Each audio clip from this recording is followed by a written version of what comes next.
Luis Lopez. Hi. Hey, how are you? Good, buddy. How are you? Good, man. All right. Luis Lopez at the Comedy Cave all week, okay? We got still Tuesday, Wednesday, Thursday, Friday, and Saturday. So 5 more chances for you to see him.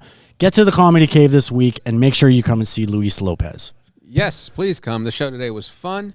When you get here, it'll also be fun. We'll have a good time. I'm okay at this. I'm pretty good. I'm the best comedian alive. Yeah. And you know, buy some merch. Help me buy a sandwich. But you guys, please come. So you got some merch. I've got merch. I got beanies or coots. Toques. I got Yeah. toques. It's a French word. We don't know how it got to the English side of Canada. I don't know. You guys are faking being classy. But I got toques and I got T-shirts. Is that what they're called here? Yeah, we Perfect. still call them T-shirts. T-shirts. Buy something if you think I'm funny. And if not, just awkwardly wave goodbye. You know the weird thing?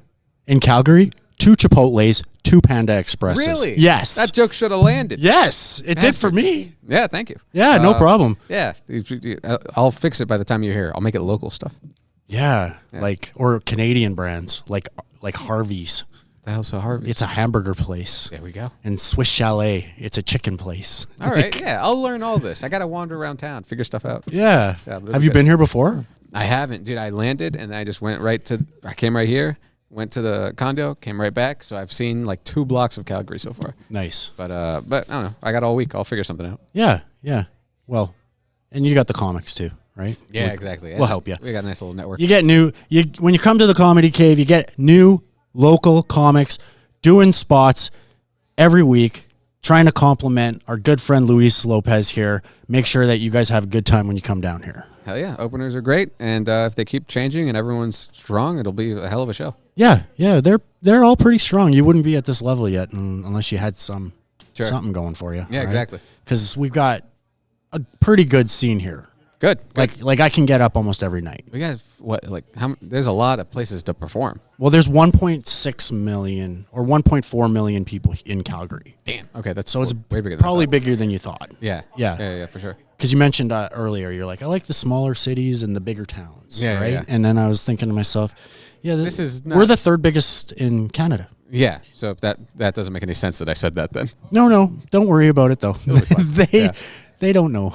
Yeah, they don't know what's going on. They didn't know what Chipotle was. Yeah, it was okay. It'll be fun. I like it. But yeah, no, this place I'm sure it'll be awesome. I got a lot of days to kill, and I'm excited to do it. And then at night, I'll be right back here, folks. Right back here, Comedy Cave, right? Yes. Yeah, and then only 2 shows left, Friday and Saturday. You better get out. You better get out tonight. We don't get a lot of these good New York comics here every week. So in order to see this guy, you're going to have to come this week because next week he's gone. True. I am gone. I am off back to New York, and then I'm back up and down the East Coast again. So come now, please. Yeah, absolutely. So that's pretty good on the promo side of things. Get a little deeper. Got another few minutes. Let's talk. I don't care. Yeah. How long you been doing comedy? 7 years. 7 years? This will be my 8th year, yeah. Really? That's it? Yeah.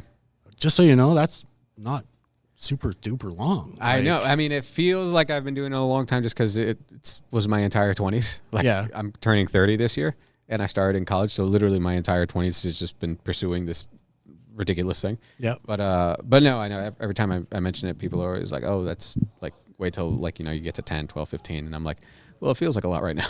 Oh yeah, it is. But you're at a very high level for the amount of time that you've kind of done it. Thank you. I think that's all New York. I think it's just being there, kind of like really, if you want to like move up and get like into the clubs and start like doing the road from there, I think it really fast tracks you in a lot of ways. Right. So it's good and bad in certain ways, right? Because I one thing that I'm jealous of people that start outside of New York and probably like LA is that you guys get a decent amount of time like pretty quick.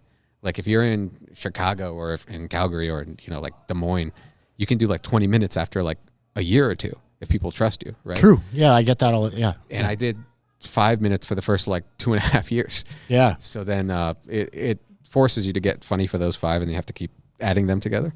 Right. But, and it's a super competitive city for comedy, right? Yeah, exactly. There's so many goddamn comics, but you just kind of stay in, and people drop out, and people move, and people exceed, and they go way beyond where you would try to go. So like you slowly start creeping up, which is good. It's happening. And then now obviously I'm doing the road more, which is very helpful. And it's a good way to get some money in your pocket. But your post-COVID time was good, right? Right? Yep. It's 2022 New York Comedy Festival, Yep. Comic to Watch. Correct. Is that right? Yeah. But also the same year, you took a finalist in the New York Comedy Festival. Is that right? Yeah, so the New York Comedy Club had a festival, and I was a finalist in that. Okay. And that same year in November, I was a finalist. I was a comic to watch, which isn't a competition, so you just are a comic to watch, which that was a lot of fun too. It's cool to do these like packed shows, and it's it's like industries there and whatever, but it's just at the end of the day, it's just a fun show, and that's kind of what we do it for. Yep. And then you were Caroline's March Madness finalist as well. Correct. Yeah. And that was cool. Caroline's no longer exists, but I got to do the last show there. Which I would mean, just to clarify, and I want to get back to that because that's a cool point. But was it a bracket? Was that why it was called March Madness? Okay. Yeah. So it starts with like 1 minute. It's funny how we both put the bracket. Yeah. It starts with it's you and another guy each do a minute. Okay. And there's 64 comics. So the first round is just hell on earth. But then after that, it's 2, then 5, then 15. Then I think it was 15, then 20 for the finals. Right. But yeah, it was really, really cool. I was glad I got to do it. And then Caroline's, like I said, I did the last show ever there. So that was also a trip just because it was New Year's Eve. And Caroline's on Broadway is literally on Broadway. So New Year's Eve, you can see the ball drop. So you would do the first show, you do the last show, and then you'd go up and you'd see the thing fall, which was really cool. And it was the last show there ever. So it's kind of like, it's a cool thing to be a part of like comedy history a little bit because that club had been around like 30, 40 years. Well, that's a legendary club. Yeah. So I've never been to New York. I know Caroline's is. So, exactly. right. But so it was it was just a huge honor to get to do that and take my then fiance and have her watch the ball drop and be like, isn't this cool? And then she likes it a little bit. So that was fun. Yeah. Nice. So you get to work with some pretty cool people then, I would imagine, being out there.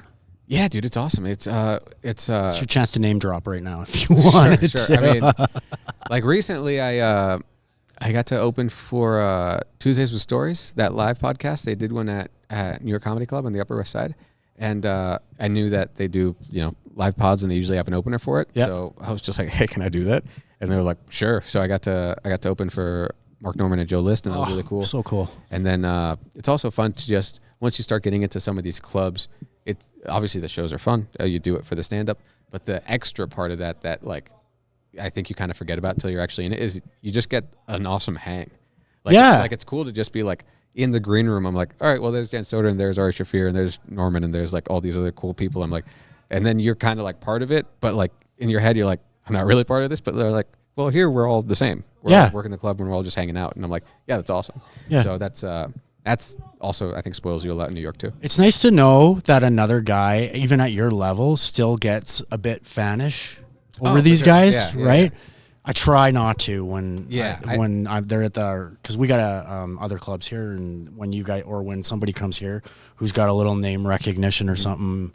And then you gotta keep it cool, right? Yeah, exactly. It's really weird, like the first time, because it's just like, especially because we're stand-up fans, right? So seeing someone that's like, dude, I listened to like all your albums, I saw your YouTube special, it's all this stuff. It like kind of like weighs on you. But then after like meeting them like once or twice, it's like, oh, hey, how are you? Like it gets easier every time, obviously, and then you kind of just become more normal. But the first time this is a fun story. The first time I met Joe List, I was like a young comic. I was like maybe like a year and a half, 2 years in, so I didn't know anything. But I saw him, and I had listened to. I was a big fan of his podcast with Mark at Tuesdays with Stories, and they're fans of called Tuesdays. Okay. So I was gonna walk up to him, and in my head I was like, all right, I'll be like, hey Joe, I'm a new comic, I'm a big fan, big Tuesday, love to watch your work, in and out, easy. Yeah. That was my plan. Yeah. What I actually ended up saying is I walked up to him and I said, hey Joe, I'm gay. I'm sorry. I just left. And then he was like, okay, thanks. That was the whole interaction. So I was like, sorry. So that's at least your wife wasn't there for that one. I'd be divorced. It's such a beta move. But so you're just so nervous. And it's funny too, because like these comics, even at like a really high echelon, comics aren't like famous people. Unless you're like Chris Rock. You're not like famous. So to Joe or like someone like at that level, especially back then, it's just like, well, I'm just a guy. Yeah. It's like, well, no, but to like younger comics, you're like one of the guys. Yeah. So it's so I get that from my local pros. I'm sure. You know what I mean? Yeah, of course. Yeah. So like, you're the guy. You're hilarious. You're awesome. Sure. Yeah, right? Yeah. It's I mean, it's good to have people that you look up to and you can kind of like follow steps and everything. It's important, I think, in anything, but especially comedy where there's no set path. Everyone's just fucking running around trying to figure shit out. Okay, let's talk about your path a little. Sure. So you're from Oregon? I'm from Oregon. Yeah, I was born and raised there, and then I went out to New York in 2014 to go to college, and then So you weren't a comic? No, I went to just for school and I studied finance, and then between your junior and senior year, you take this big like important internship in like the finance world, and then I did that for a summer, and I hated it. So I was like, this is stupid, and then I was like, well, I'm almost done, so I'm gonna graduate. I was like, and I like stand up, and I went to NYU, which is right by all the comedy clubs on McDougal Street. There's literally like 5 clubs within a block. Like boom, boom, boom. Yeah. So it's insane. So I was like, all right, I'll just go to one of those and I'll try an open mic. And then obviously, you do one and it's like, all right. I mean, I'm sure I ate it, but in my head I was like, that wasn't the worst thing ever. Yeah. And then you do another one like a week later, then you start doing multiple a week, then you're doing multiple a day, and you get into it. So by the time I graduated, I was like, all right, well, I want to be a comedian, like full time, because I've loved it my whole life, and now I think I can actually like figure something out. So then I just graduated. I got like a normal like sales job. I got fired. I started temping. I got another job, and I had that job for a few years, and then I got fired from there. But that place gave me like a little severance. Yeah.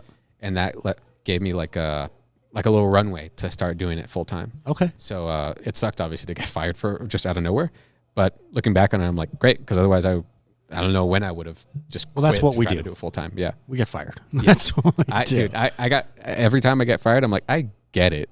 I wouldn't want me working for me. Are you out of your fucking mind?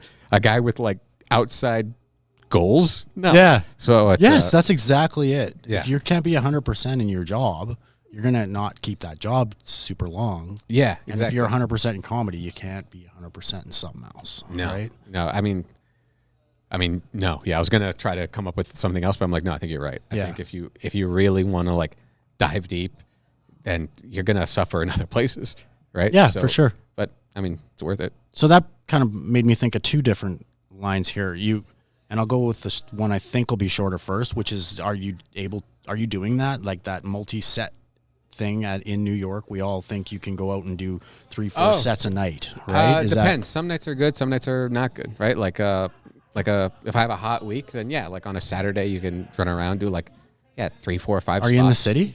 Yeah. You live in the city? Yeah. So yeah, it's easy to kind of like float around and do a bunch of stuff. Maybe occasionally you have to go out to like Brooklyn and do something there and then come back. Yeah. But yeah, on a hot night you can do a lot. But then there's also stretches where like I'm not like a name or anything, right? So like on Monday, Tuesday, Wednesdays when all the big guys are in town, sometimes it's harder to get work because it's like, well, all these headliners. Gillis, Schultz. So they're all here. So why would we put you up? I'm like, I don't know, because I'm trying. Yeah. But there's smaller clubs that also work you right at that area. So like, I'm not at like the Stand or like New York Comedy Club on a Tuesday, right? But then I can be at like Tiny Cupboard in Brooklyn.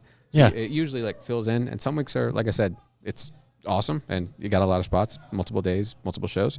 And sometimes it's like, well, I haven't gotten up in 2 or 3 days, and that kind of sucks. Yeah. Then you kind of try to hustle and get up other ways. But it depends. Hopefully that's coming, and then I can constantly be working on stuff and churning out new stuff. But we're getting there, I think. Yeah. Luis Lopez, this week in Calgary, but touring around North America, wherever he's getting booked. So if you get a chance to see him come through your city, you should see him, because the New York comics, man, that's where we all know it's happening. We all wish we could go there and see comedy. Well, New York brings it to us sometimes, and this is one of those opportunities. Make sure you see Luis Lopez as soon as you possibly can. Thanks, man. I appreciate this. Thank you. Anytime. Yeah.